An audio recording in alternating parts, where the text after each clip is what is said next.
right, 21 minutes before the top of the hour. No, Bob, that is not you. Welcome back, everyone. That was my face. Now it's back. When you think of Rolling Stone magazine covers, names like Bruce Springsteen may come to mind. Paul McCartney's a good musician. Bob Dylan makes sense. Lady Gaga, perhaps. But on August 3rd, the editors chose the terrorist Johar Tsarnaev. Yep, suspected of killing 4, wounding over 260 at the Boston Marathon and during the days that followed. Outrage has been widespread, and I'm heartened by that, with some chains like CVS, Walgreens refusing to sell the magazine in stores, and others like Boston Mayor Thomas Menino claiming it glorifies terror, and I agree. Meanwhile, Rolling Stone's editors responded, and I'll just give you a brief look at it. The story is important, they said, to examine the complexities of this issue and gain a more complete understanding of how a tragedy like this happens. Eric, you auditioned during the break. You're fired up about this as well. No, it's outrageous. They make the kid make him look like Jim Morrison or Bob Dylan. Look at the side-by-side right now. Put it up. If you have it, pull it up. Yeah, we're going to pull it up. So they're glorifying this bomber. So every kid in the country right now is going, I'm not good enough to play guitar or drums and get on the cover of Rolling Stone, but maybe I'm good enough. Maybe I can blow something up and get on the cover of Rolling Stone. Look, Rolling Stone, very liberal, ultra-liberal, can't say it, don't really read it. However, they do good journalistic work, I hear. But they can't do stuff like this. One more thing. Let me show you one more thing. I thought it was a child picture of you. Look what's down here in the corner. It says, how a popular, promising student, really, was failed by his family, fell into radical Islam and became a monster. Everybody's a victim. Yeah. That's what it is here. It's just pathetic. Is there a problem with Rolling Stones trying to get attention and sell magazines? They say the story is hard-hitting and chronicles where he went and where he's gone. The point of a magazine cover is to get a reaction and for it to be memorable. If Rolling Stone wants to sell magazines, I would suggest they call Laura Brown at Harper's Bazaar, because she knows how to sell a magazine with a great cover. This is bull, you know what. And one of the things that a media critic said today was, well, they say he's a monster on the cover, so we don't really understand the problem. The point is the image. Do you remember glamour shots?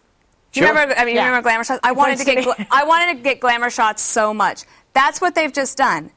Nobody reads Rolling Stone for the articles. Bob, you cannot be happy. You cannot be happy about that. Well, let me tell you what I'm happy about. On the bus with Willie Nelson, I've been on the bus with Willie Nelson, and it is a great ride. Now, let me put it this way.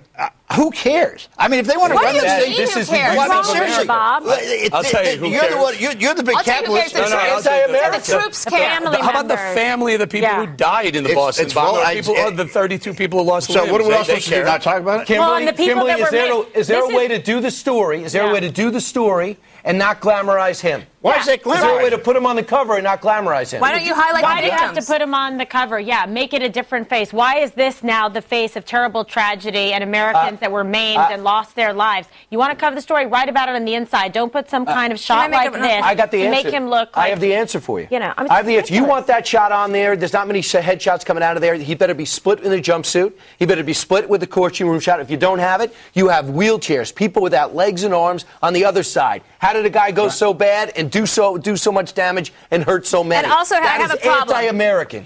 Nobody should call him a kid. He is a terrorist and he's a monster. In America, when you're 17 years old, you can sign up to be in the military for when you turn 18.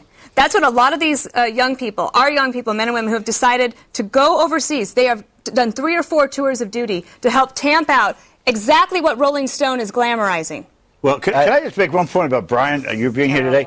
You started at Fox and Friends, so you're up at 2 in the morning. If I were you, I would not drink as much coffee before you get onto this show, because you don't drink coffee, do you? Whatever you do, I don't go. What is it, methamphetamines, whatever it is that keeps you going all day long? You just got to loosen it down a little bit. Okay, Bob. Last thought. This kid right here, this one that they glamorized him on the cover, Monster, killed an 8-year-old kid. Yep. Yeah. An 8-year-old is dead. Put him on the cover. Right. And if you want to know how he went so bad, make sure they understand how much damage he's done.